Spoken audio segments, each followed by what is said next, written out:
Il y a de cela, je crois, 10 mois, quand on était venu ici pour la deuxième édition de la sublime soirée, Dieu m'a montré une vision et je n'avais pas compris.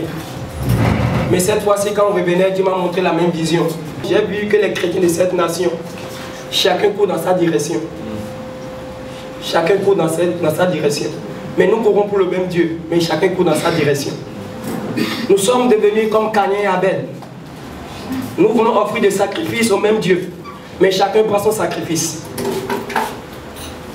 Et parce que Dieu a accepté le sacrifice de l'autre, il n'a pas accepté pour l'autre. Jalousie a commencé. Et aujourd'hui, l'Église n'est pas unie. Et c'est ça qui est reflété dans la nation. Parce que la nation reflète l'état de l'Église. La manière dont l'Église est, c'est de cette même manière qu'une nation aussi est. Donc l'Église dans cette nation doit venir ensemble. Sans ça, le réveil ne peut pas venir, la restauration ne peut pas venir dans cette nation.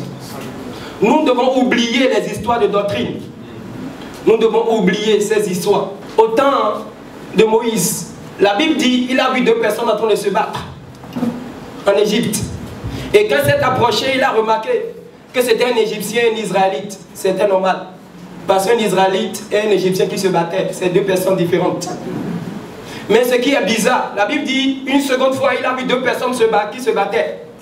Quand s'est approché, il a remarqué que c'était deux Israélites. Comment deux Israélites peuvent se battre sur une terre étrangère?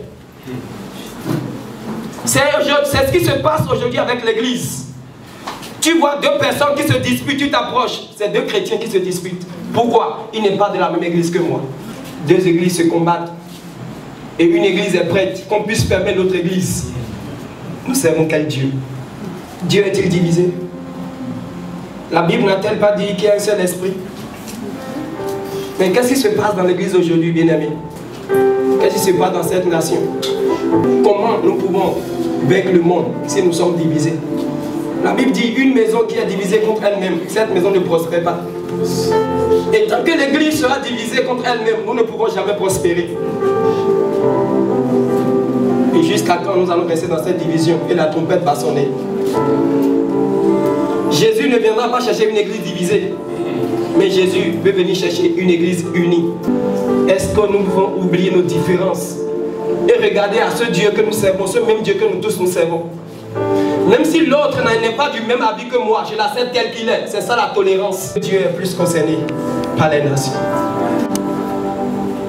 C'est pour ça, quand il voulait envoyer les disciples, il dit allez dans toutes les nations. Il n'a pas dit allez vers les individus, allez dans toutes les nations.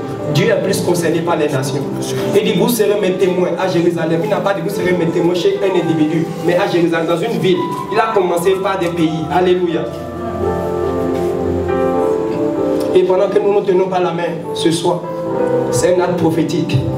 Après ce programme, l'église doit venir ensemble. Tels les ossements desséchés étaient séparés. Quand Ézéchiel a prophétisé, la Bible dit les hommes commençaient par s'approcher les uns des autres. Ce soir, nous allons prophétiser sur cette nation. Que l'église dispersée commence par se rassembler. Que l'église divisée commence par s'unir. Est-ce que tu peux commencer par parler? Quand les chameaux, les capables, les capables, il a parlé de brise.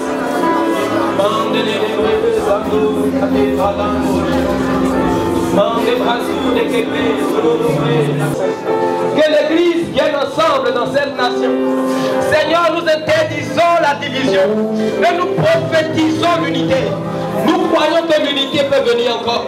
Nous croyons, Seigneur, que l'église peut venir encore ensemble dans cette nation. Nous croyons, Seigneur.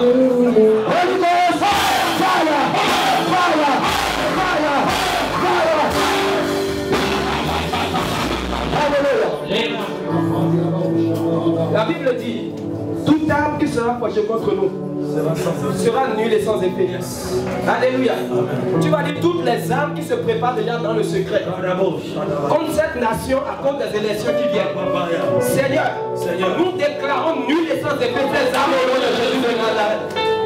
Que ce soit âme spirituelle bien âme physique, qui se prépare dans le monde des ténèbres, comme la terre ivoirienne.